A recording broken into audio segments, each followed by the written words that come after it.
একসময় চালু ছিল চাঁদপুর সদরের আনন্দবাজারের এই কমিউনিটি ক্লিনিক, যেখানে নিয়মিত পাওয়া যেত প্রাথমিক স্বাস্থ্যসেবা, তার সঙ্গে কয়েক প্রকারের ওষুধ। কিন্তু সেই ক্লিনিকে এখন তালা, ওষুধ নেই, তার সঙ্গে বেতনও বন্ধ।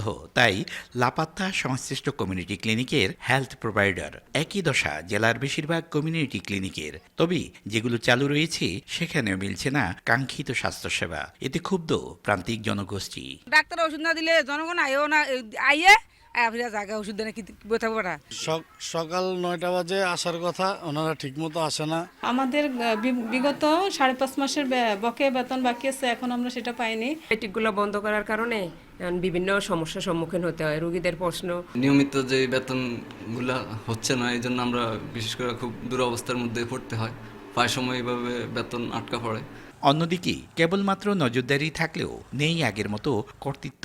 ফলে স্থানীয়ভাবে দায়বদ্ধতা না থাকার কারণেই কমিউনিটি হেলথ প্রোভাইডাররা চলছেন নিজেদের মতো, জানালেন চাঁদপুরের সিভিল সার্জন।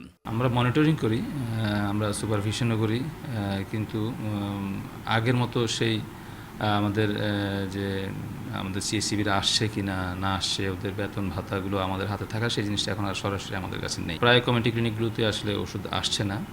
কিছু কিছু কমিউনিটি ক্লিনিকে এখনও কিছু ওষুধপত্র পাওয়া যায়, কিন্তু ম্যাক্সিমাম কমিউনিটি ক্লিনিকগুলোতে আসলে ওষুধপত্র নেই।